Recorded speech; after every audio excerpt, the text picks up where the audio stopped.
Dunia tengah menyaksikan babak baru dalam perang dagang antara dua raksasa ekonomi Amerika Serikat dan Cina. Ketegangan yang selama ini memanas lewat tarif dan retorika keras kini menjurus ke arah yang jauh lebih serius. Ancaman dari Cina untuk menjual aset-aset Amerika termasuk surat utang Amerika yang mereka pegang dalam jumlah raksasa.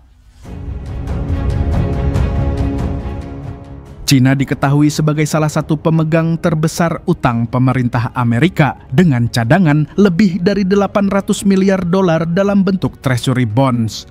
Jika aset-aset ini dijual secara besar-besaran, bukan hanya akan menekan nilai surat utang tersebut, tetapi juga bisa memicu kejatuhan dolar secara sistemik.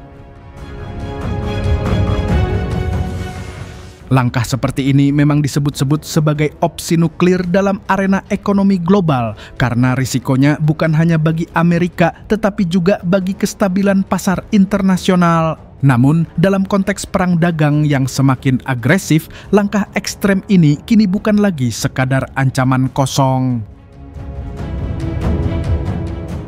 Pasar keuangan mulai bereaksi. Indeks saham di Wall Street menunjukkan gejolak yang tak biasa. Dow Jones terpukul, Nasdaq dan S&P merosot tajam hanya dalam hitungan hari.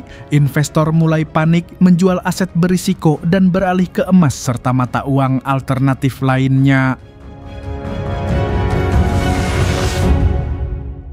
Dolar Amerika yang selama ini menjadi simbol kekuatan ekonomi global terlihat mulai kehilangan kepercayaan.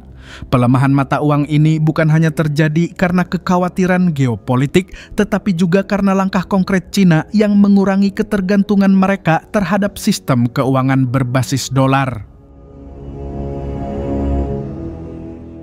Cina bahkan mendorong negara-negara lain untuk menggunakan yuan dalam perdagangan bilateral, termasuk dengan negara-negara di Asia, Afrika, bahkan Timur Tengah. Dunia pun mulai mempertanyakan apakah dominasi dolar sedang berada di ujung tanduk. Sinyal bahaya bagi ekonomi Amerika tidak bisa diabaikan. Jika kepercayaan terhadap dolar benar-benar runtuh, maka dampaknya akan menyentuh fondasi sistem keuangan global yang selama ini bergantung pada mata uang tersebut. Pemerintah Amerika tentu tidak tinggal diam. Mereka mencoba menenangkan pasar, mengeluarkan stimulus, dan bahkan membuka jalur diplomatik kembali dengan Beijing. Namun tekanan terus meningkat karena langkah-langkah tersebut dianggap terlalu lambat dan defensif. Di sisi lain, Cina tampak lebih siap. Mereka telah mempersiapkan diversifikasi ekonomi, memperkuat hubungan dagang regional, dan membangun aliansi ekonomi strategis seperti BRICS yang kini secara aktif mendiskusikan sistem pembayaran lintas negara di luar dolar. Jika skenario ini terus berlanjut, maka kita sedang menyaksikan salah satu pergeseran kekuatan ekonomi terbesar abad ini. Dari dominasi barat menuju kebangkitan kekuatan timur yang lebih terorganisir, terintegrasi, dan bebas dari ketergantungan terhadap mata uang tunggal.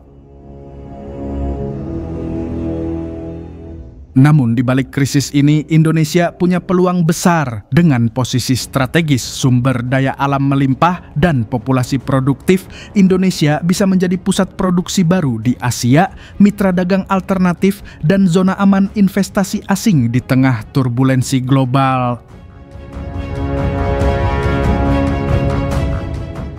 Inilah saatnya bagi Indonesia untuk bertindak. Krisis adalah kesempatan bagi yang siap.